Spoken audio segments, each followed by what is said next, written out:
మనిషి కుటుంబ విలువ కలిగి ఉండాలి. అదే మానవత్వం.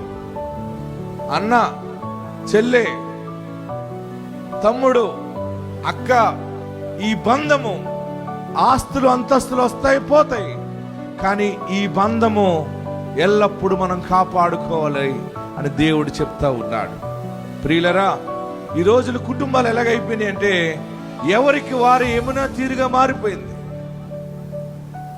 అన్నయ్య అంటే అక్కకు పడదు, అక్క అంటే అక్కకు బాలకు పడదు. వారు వీరింటికి రారు, వీరు వారింటికి వెళ్ళరు.